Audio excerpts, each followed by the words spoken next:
Là, j'ai eu très peur. J'ai prié et je suis tombé. J'ai juste un souvenir, et je pense qu'ils m'ont donné de la chimie pour me réveiller à un moment donné, où une doctoresse au pied de mon lit me dit « Voilà monsieur, c'est grave, ça saigne. Il faut arrêter ça, mais je ne peux pas vous garantir que vous n'allez pas ou mourir ou être handicapé lourdement. » Et donc je lui dis « Je vous fais confiance » et après ça s'éteint. Ils ne savaient pas tous les jours si j'allais vivre ou pas vivre. Moi j'en ai marre des femmes de chez nous. Elles me fatiguent parce qu'elles ont des exigences de princesse qu'elles ne sont pas, et on a tous les torts, on est les méchants, donc ça va. C'est qu'ici, oui, j'ai une compagne qui est très féminine, qui est vraiment une femme avec un caractère. Tu ferais partie de ceux qui achèteraient une maison et la mettre au nom de leur compagne si rapidement, ou t'es plus prudent? Alors tu vas me montrer ton joujou? Contrairement à un ami en Suisse qui a attendu 2 ans, ils m'ont dit, écoutez, le dernier est sorti le 10 novembre, on devrait pouvoir l'avoir autour du 10 décembre. Aujourd'hui, je suis avec Pierre. C'est une vidéo un peu spéciale parce que Pierre a eu un AVC il y a à peu près 2 ans en Thaïlande, à Bangkok, pendant ses vacances. Donc Pierre, tu vas nous raconter comment ça s'est passé. Mais avant, je vais te laisser te présenter. Depuis combien de temps tu vis en Thaïlande? Qu'est-ce que tu faisais? Non pas en France, parce que tu es suisse, c'est ça? Ouais. Hein? Ok, écoute, je te laisse la parole. Voilà, bonjour, je m'appelle Pierre, je suis un jeune retraité de 63 ans.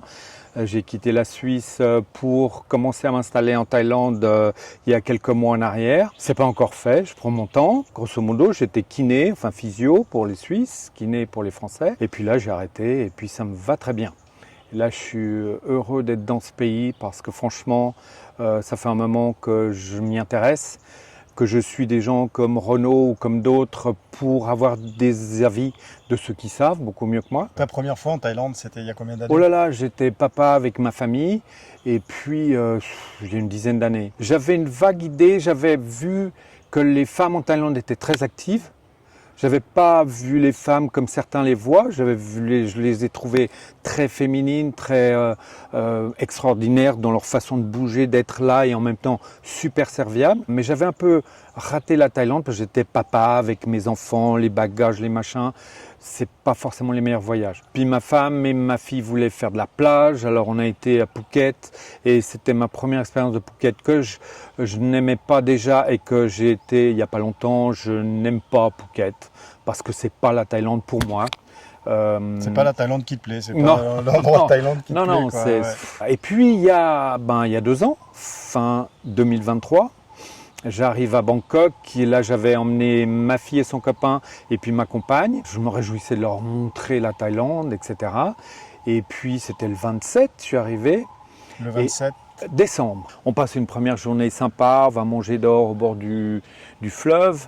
Je reviens à l'hôtel, c'est l'après-midi, on est bien. Je suis avec ma compagne. Et puis tout d'un coup, je sais parce que je suis kiné, je sais les symptômes, j'ai mon côté droit qui fourmille et des vertiges. J'ai le temps de faire une prière parce que je suis un crétin pour aujourd'hui, pour ceux qui n'aiment pas les crèches, je suis un croyant. Alors quand j'ai senti et que j'ai su ce que c'était, j'ai eu déjà très peur. Et puis j'ai fait une prière à Marie, à haute voix, vite, et je suis tombé.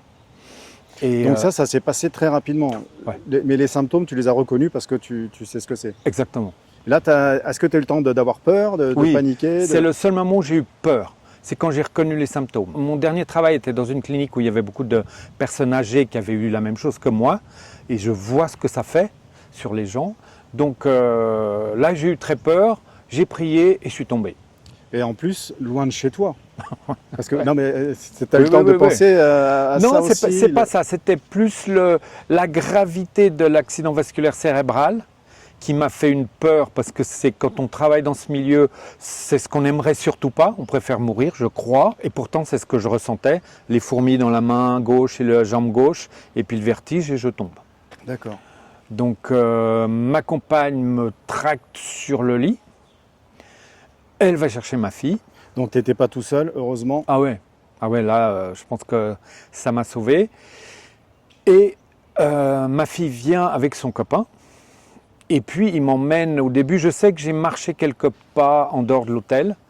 Mais par chance, on était à 200 mètres du meilleur hôpital de Thaïlande. Le Boom Raj, je ne sais plus le dire, je ne sais jamais le dire, mais c'est... Voilà. Il y en a plein d'excellents de toute manière. Oui. Ouais. J'ai appris ça après. Mais c'était un... Donc, il m'amène là-bas et j'ai pas de souvenir de mon arrivée. J'ai juste un souvenir, et je pense qu'ils m'ont donné de la chimie pour me réveiller à un moment donné, où une doctoresse au pied de mon lit me dit « Voilà monsieur, c'est grave, ça saigne, il faut arrêter ça, mais je ne peux pas vous garantir que vous n'allez pas ou mourir ou être handicapé lourdement. » Et ça, c'est combien de temps après ta chute de l'AVC? C'était le jour même ou le lendemain matin, je ne sais pas. D'accord.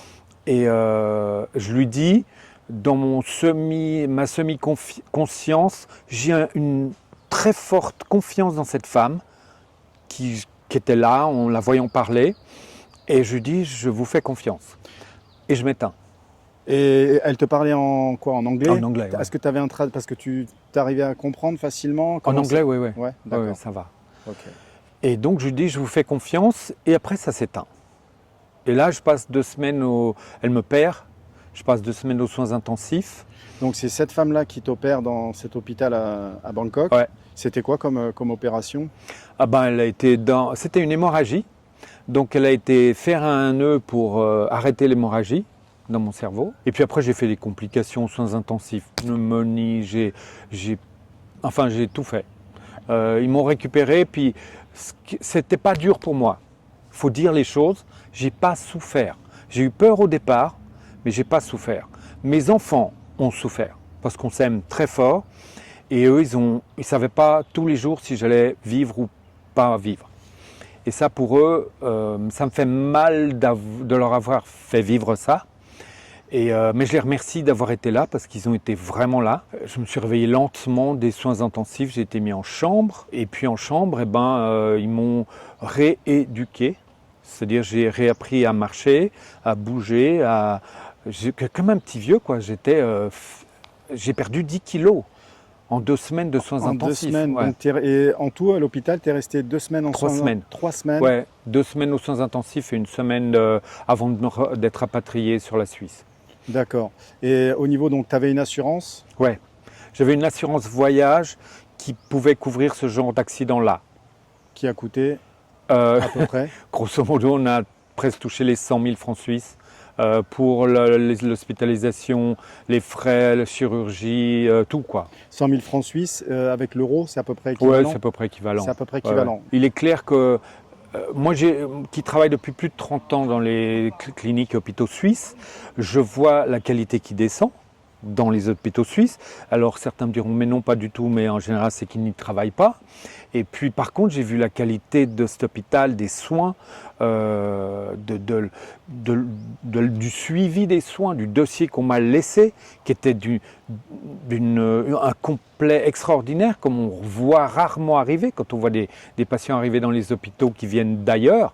On n'a souvent pas à l'intérieur même de la Suisse, on n'a pas les infos qu'il faut pour pouvoir les traiter correctement. Là, je suis sorti avec un bouquin comme ça épais sur tous les jours, tout ce qui avait été fait, l'imagerie et tout, un autre fascicule avec tous les médicaments en photo, à quoi ils servent et comment les prendre. J'avais un dossier complet. Et les soins étaient parfaits. Franchement, on va être obligé de faire un petit peu la comparaison. Est-ce que tu penses que tu as été mieux soigné ici que tu l'aurais été en Europe? Oui, et même qu'en Suisse, même si ça va choquer certains qui ne connaissent pas, je suis très heureux de l'avoir eu, cet AVC, à Bangkok, et en plus à côté de cet hôpital-là. Je ne sais pas en Suisse si on m'aurait traité comme ça, ou si on m'aurait pris à temps ou opéré à temps. Parce que maintenant, comme beaucoup de pays en Europe, il y a de plus en plus d'attentes, il y a de moins en moins de disponibilité de spécialistes, et là... Oui, parce qu'elle ne t'a pas opéré la cheville, quoi. Tu vois, c'est une opération au cerveau. Enfin, c'est pas une opération simple. Elle a dit, en plus, mon cerveau, elle a dit à mes enfants, d'habitude, c'est assez rectiligne. Votre papa, il est... T'as des nœuds dans le cerveau? Oui, je dois avoir des nœuds. Et voilà, je suis retourné 8 mois après, à Bangkok, pour remercier cette femme de m'avoir redonné vie. Parce que le sentiment que j'ai eu quand elle est venue me dire qu'elle allait m'opérer, quand je l'ai revue 8 mois après à Bangkok, j'ai reconnu cette femme et je comprenais le sentiment que j'avais de confiance. Une femme avec de l'expérience, pas une gamine, claire, et ça c'est important dans la santé, qui m'a dit les choses clairement. On peut dire ouais c'est trop brusque, non, il faut arrêter d'être bisounours. Elle m'a dit les choses, elle m'a plu. Et j'étais la remercier parce que j'y tenais absolument à lui dire merci pour la vie qu'elle m'a offert et je vais bien. Hein. T'as pas de séquelles. Donc en fait, Non, maintenant tout est redevenu normal. Alors, ou t'as conservé des séquelles? non, j'ai pas. À part la seule spécialiste vraiment qui est venue, c'était pour me réapprendre à déglutir. Ça, je me souviens, elle était sur mon lit à côté de moi. Elle me faisait boire des liquides visqueux, un peu pâteux, pour apprendre à avaler. Et là, si je mange trop vite, mais c'est bien fait, des fois, je m'étouffe un peu. Voilà. C'est pas dans ma nature, mais je dois apprendre à déglutir lentement quand je bois comme ça. Sinon, je risque de m'étouffer. Ouais, voilà, c'est pas... Et puis l'autre séquelle, je la vois pas là parce que je la cache. J'ai perdu 10 kilos pendant les soins intensifs, hein. J'ai perdu 10 et puis j'ai repris 15. Alors moi je les vois, mais j'essaie de les cacher. Mais ça, j'essaie de les perdre en Thaïlande. Ça se voit pas. Donc je rappelle encore une fois dans cette vidéo que d'être assuré en Thaïlande, c'est vraiment très important. C'est pas le système comme en France. Donc même si vous venez en vacances, pensez à prendre une assurance de voyage. Et si jamais vous êtes expatrié, eh bien c'est pareil, il vous faut aussi une assurance. Vous avez un lien dans la description, je peux vous orienter tout simplement même vers l'assurance que moi j'ai pris ici en Thaïlande. Donc voilà, c'était une petite parenthèse. On a fait le tour de ton AVC, donc ça c'est la mauvaise expérience. Mais en fait, qui au final a été une bonne expérience. Maintenant, on va parler un peu de ta vie ici. Est-ce que tu as une copine? Est-ce que, enfin voilà, tu vas me raconter un petit peu ta vie personnelle, ça te dérange pas? Non, Ouais. non, j'ai rien à cacher. Donc, moi après cet accident, je suis rentré en Suisse. Je suis resté 2-3 mois chez moi pour réémerger parce que j'étais un peu ralenti, j'avais pas l'équilibre, j'ai dû travailler un peu sur moi pour réapprendre l'équilibre et puis rebouger normalement. Et puis j'ai repris le travail. Mais cette expérience, parce que quand même on est mort un peu, hein, ça m'a accéléré un processus qui était déjà en route. J'ai décidé de prendre ma retraite anticipée, de vivre avant de mourir. Hein. Et donc j'ai annoncé à mon travail que j'arrêtais à 63 ans à la place de 65. Et puis j'ai la chance aussi, c'est vrai, j'avais une maison à moi. Donc je savais qu'en vendant ma maison avec la mini-retraite que nous donne la Suisse, hein, avec la mini-retraite suisse on ne fait pas grand-chose. Hein, on paye ses assurances, son petit loyer et puis le reste c'est austère. Hein. Donc moi j'avais la chance d'avoir une maison qui m'a permis de décider de prendre une retraite anticipée et d'aller voir en Thaïlande si je pouvais m'y installer. D'accélérer un petit peu ton départ. Voilà. Ok. Alors j'ai fait un premier voyage parce que j'ai une compagne ici que j'ai rencontrée il y a 1 année et demie. Et j'ai fait un premier voyage où je l'ai rencontrée. Comment tu l'as rencontrée? Tiens, dis-moi, je veux tout savoir. Ouais, moi je suis pas le genre à traîner dans les bars. J'ai pas envie d'aller dans les bars, j'ai pas envie de payer. C'est pas à cause de payer, c'est voilà, Alors je me suis mis sur Tinder parce que pour moi Tinder c'est juste certains critiquent Tinder en général, c'est de nouveau ceux qui ne le connaissent pas, mais avec Tinder, vous dites voilà, moi je suis dispo, je suis libre, si quelqu'un veut me rencontrer, bienvenue, on peut aller boire un verre, quelque chose, puis après on voit ce que la vie nous réserve. Donc c'est pas romantique comme certains en rêvent, mais ça c'est la vie rêvée, la vraie vie elle est comme ça. Donc je rencontre cette fille sur Tinder, et puis nos vies se ressemblaient avec ce qu'on a vécu, avec nos séparations et nos souffrances et nos joies. Au début on croit que c'est une histoire de vacances qui commence très bien parce qu'on rigole assez vite, on s'entend bien, on a un sale caractère qui se ressemble, ce qui fait qu'on se comprend un peu mieux que les autres. Et puis on se disait les deux, chacun de notre côté, quand je suis reparti en Suisse, voilà, je ne sais pas sa vie vraiment, c'est peut-être une histoire éphémère, je ne sais pas. Elle avait quel âge? Enfin, elle a 48 ans. J'aime bien demander un peu, comme ça on peut voir un peu les j'ai pas envie différences de m'amuser avec des enfants de 25 ans. J'en ai assez, j'ai des copines que j'aime beaucoup, mais voilà. Voilà, oui, mais tu sais que pour nous, les Occidentaux ou les Européens, 48 ans à 63, tu m'as dit, ça fait 15 ans. Ouais. Donc déjà 15 ans, en Europe, c'est un peu compliqué. Ouais. Ah oui, en Europe, on est attaqué par les moustiques. Là. Voilà, donc je rentre en Suisse et je décide d'aller de retourner en Thaïlande et elle me prépare un voyage autour de Chiang Mai où elle m'accompagne. Et on a fait 15 jours ensemble de voyage dans le nord de la Thaïlande et un peu à Bangkok. Et puis ça s'est très bien passé.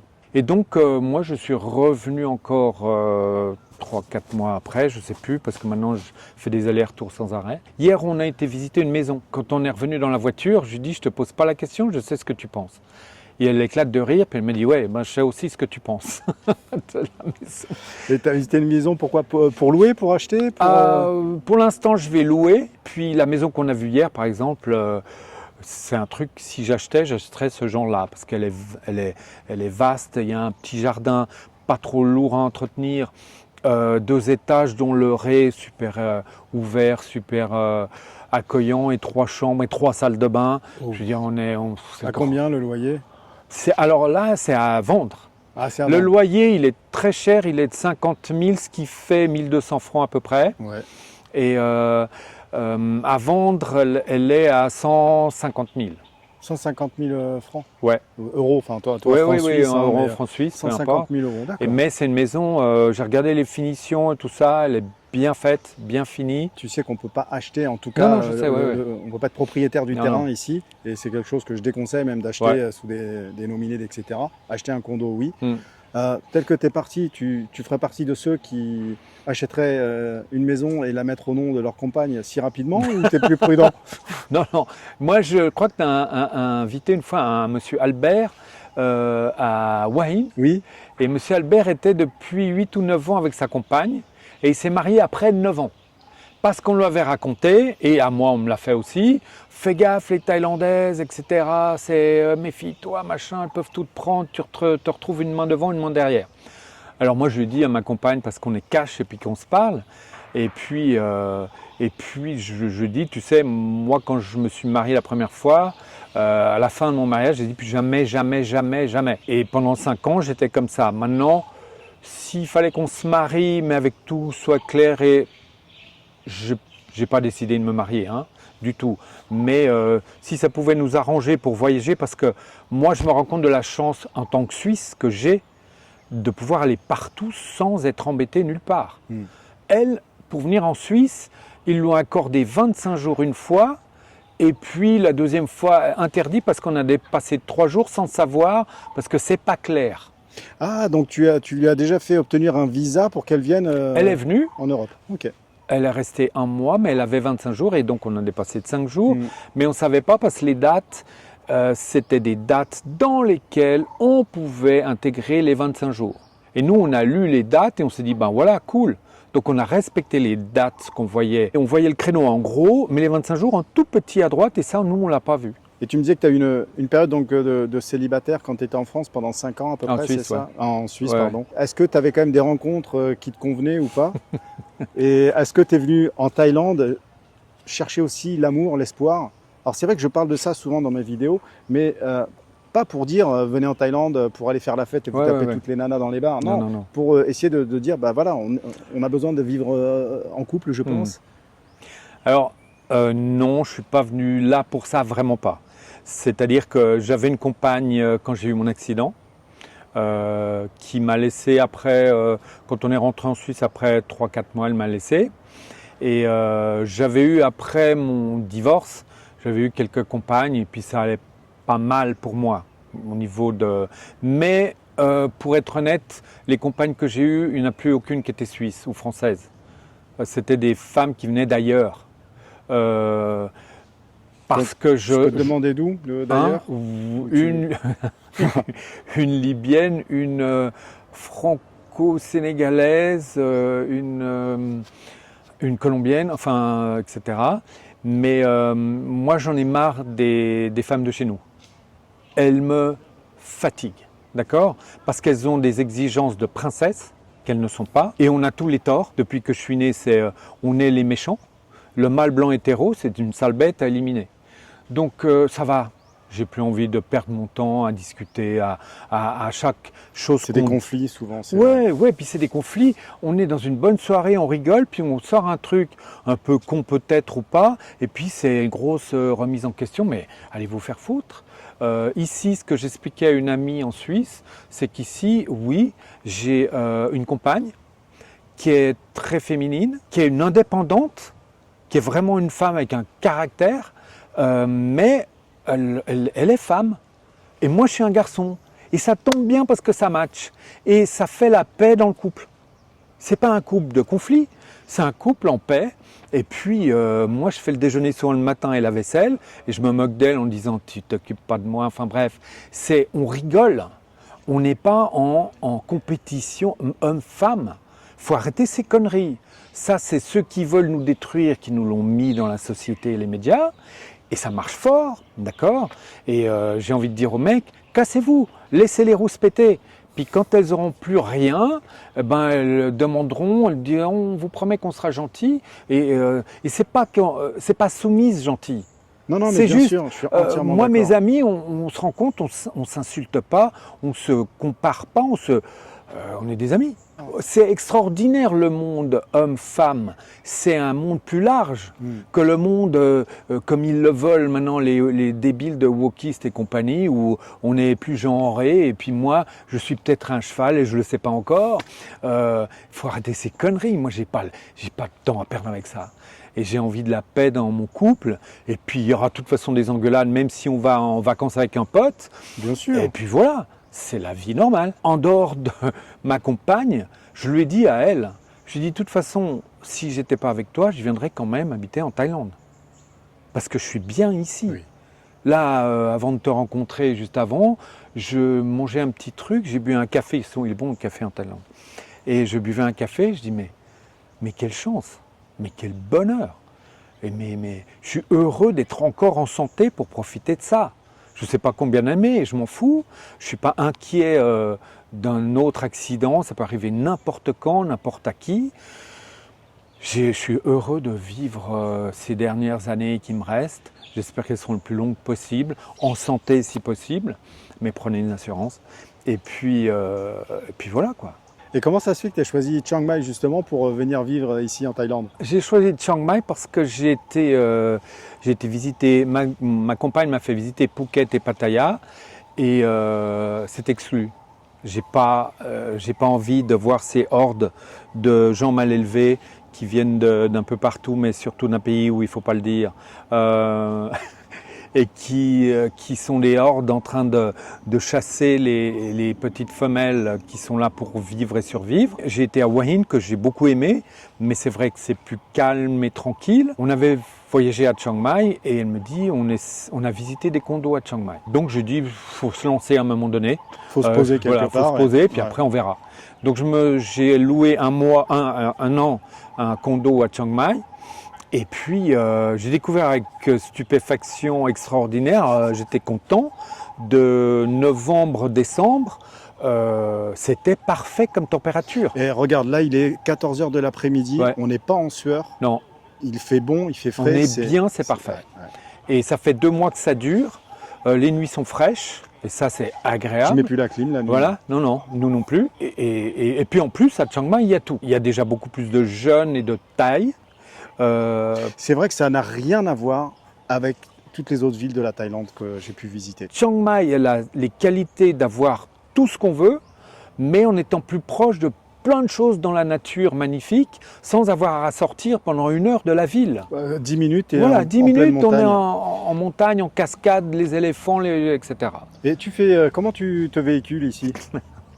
Moi, j'ai craqué parce que j'ai toujours eu des pick-up dans ma vie. Et là, j'ai acheté un pick-up parce que pour moi, c'est le couteau suisse de la voiture. Et puis, grâce à ça, on a pu aller à Chiang Rai, que j'adore aussi. On a été dans les montagnes, on a été voir des éléphants. On n'est pas monté sur le dos avec des bonnets. Non. On a fait plein de choses en dehors à 1 heure, 1 heure et demie de Chiang Mai. Là, tu m'as dit que tu as acheté un 4x4, c'est ça? Un pick-up. Un pick-up? Ouais. Tu peux me le montrer? Oui, oui. On peut filmer? Ah, mais sans problème. Alors, tu vas me montrer ton joujou? Ouais. Donc tu t'es fait plaisir, tu as acheté donc ce 4x4 il n'y a pas longtemps? Oui, il n'y a pas longtemps. Je suis allé chez Toyota fin novembre. Contrairement à un ami en Suisse qui a attendu 2 ans, ils m'ont dit, ben, écoutez, le dernier est sorti le 10 novembre, celui-là, et on devrait pouvoir l'avoir autour du 10 décembre. Je dis, ben, j'attends, hein, c'est déjà vite, je suis très content, merci. Le 2, Toyota m'appelle pour me dire qu'il est là, et puis que je peux l'avoir le 4. Donc je suis allé le chercher le 4 décembre. D'accord. Et au niveau du prix, c'est beaucoup moins cher qu'en Ouais. Europe, c'est ça? Bah, en Europe, c'est plus de 60 000 hein, comme ça. Parce que celui-là, il est 4x4, il a toutes les options qu'on peut. Et il est vraiment chouette, hein. Tiens, Ouais. en même temps qu'on parle, là, je vais faire le tour. Ouais, donc là, ici, moitié prix, c'est ça? Oui, moitié prix. Moitié prix. 34. D'accord. 34 000 euros. Avec la petite marche là. Ah, Quand ouais. on a l'habitude des pick-up, ça c'est pratique. Avant, moi je montais là-dessus sur les autres. Et l'intérieur, c'est sympa? Je peux regarder? Ouais, c'est un peu le bordel, mais ça va. Bah, ici, à Chiang Mai, c'est l'idéal, hein. Ah ouais. Ils vont vite. C'est-à-dire que moi j'ai fait installer ça, ce sol là, d'accord, à côté du supermarché machin, il y a des gens qui nous installent plein de choses. Ils ont déjà pour le nouveau pick-up, ils m'ont collé ça, ils m'ont collé les trucs pour la pluie, le petit gadget là, mais ça va vite. Et ils m'ont mis ça en 20 minutes, c'était posé, c'était machin. Tout va vite ici, hein. Ouais. Comme au niveau médical, comme on parlait tout à l'heure, ou même ce que tu me disais juste en Ouais. off par rapport au check-up. Ouais. Tu as été Exactement. renseigné, le Ouais, lendemain ouais. matin, tu avais rendez-vous à 8h. Ah, le check-up, j'ai été demander l'après-midi ce que je voulais. À l'hôpital, le même où j'ai été opéré. Hein. J'ai dit j'aimerais un check-up, on peut faire ça? Ils m'ont dit mais oui, bien sûr. Alors ils m'ont donné un menu. J'ai mis des petites croix digestives, cardio, machin, ce que je voulais. Et j'ai dit mais on peut faire ça quand? Il me dit demain, à 8h. À 8h moins 5, j'étais là, à 10h c'était fini. Et à 10h, j'avais mon rendez-vous avec le médecin qui m'expliquait un petit peu ce qui allait bien chez moi, ce qui allait pas, et ce qu'il fallait, à quoi je devais faire attention. Ça a été, et c'était organisé, mais parfait. Et moi qui ai l'habitude des cliniques et des hôpitaux, j'ai vu de l'intérieur, j'avais déjà vu lors de mon accident, mais là j'ai revu cette espèce de professionnalisme, on fait un travail comme il faut. Je dis merci, je le fais chez vous parce que chez moi je devrais attendre 6 mois pour voir un médecin, un autre, un là-bas, et puis chaque fois ce sera 6 mois. Et puis j'ai plus confiance en vous. Avant qu'on termine, tu as quelque chose à rajouter? Qu'est-ce que tu pourrais recommander à des gens qui hésitent encore à venir en Thaïlande? Ben, je vais dire une chose que beaucoup de gens m'ont dit quand j'ai dit que j'hésitais à venir m'installer en Thaïlande. Le premier réflexe en Suisse, hein, ils m'ont dit ouais, tu sais, on a un bon système de santé suisse quand même, d'aller si loin, machin. Alors j'aurais dit, écoutez, le système de santé, je le connais bien parce que je travaille depuis plus de 30 ans dedans. J'ai vu sa qualité s'en aller progressivement. Et puis j'ai vu très bien sur moi le système en Thaïlande. Comme partout dans le monde, il faut de toute façon de l'argent, une bonne assurance, donc ça se paye, hein, mais ça se paye en Suisse aussi, il ne faut pas rêver. Et ici, ben, c'est rapide et c'est compétent, ils ont toutes les dernières technologies. Donc si je devais être rassuré au niveau du système de santé, ben, je serais ici, ne serait-ce que pour ça. Et puis j'ai envie de rajouter, mais quel bonheur de bonne vie. Je vis ma meilleure vie là maintenant. On n'a pas parlé d'insécurité aussi, mais là, mais t'as ça, pas peur de te faire péter la Non. vitre, de te faire rayer ta voiture? non. Je disais à ma compagne, je dis, tu ne peux pas savoir la chance que tu as de vivre dans ce pays, parce qu'on sort à Bangkok au milieu de la nuit, on n'a pas à s'inquiéter de si on va être agressé ou pas. Tu rentres, même en tant que femme seule, tu rentres chez toi tranquillement. Ici, c'est safe. Franchement, je pense qu'il y a aussi des méchants et des gens pas corrects comme partout, mais premièrement, ils sont vite punis et arrêtés. Là, ils sont pas dehors. Et ils sont en prison. Ils sont en prison. Ils restent Voilà, pas dehors. exactement. Voilà. C'est ça, hein. Simplement. Mais ça peut paraître bizarre pour les gens de l'Europe qui considèrent normal de relâcher tous les délinquants et puis de faire taire ceux qui s'en plaignent. Aller au restaurant, aller dans un bar, voir de la musique ou je sais pas quoi, et pas de se demander dans quel quartier on va. Tout le monde dit, on entend beaucoup, ouais, c'est plus cher qu'avant, c'est pas ce que c'était, machin. Le monde change, ouais, le monde change. Et puis c'est sûrement plus cher qu'avant. C'était sûrement plus facile au niveau financier, visa, etc. avant. Mais si on fait tout comme il faut, et puis qu'on prend le temps, puis qu'on n'est pas des excités, à mon avis, ça vaut encore largement la peine. Ok, bah écoute, sur ces bonnes paroles, tu as dit le mot de la fin. En tout cas, moi, je vous souhaite tout le meilleur du monde et je vous retrouve dans la prochaine vidéo. Ciao, ciao! Pareillement.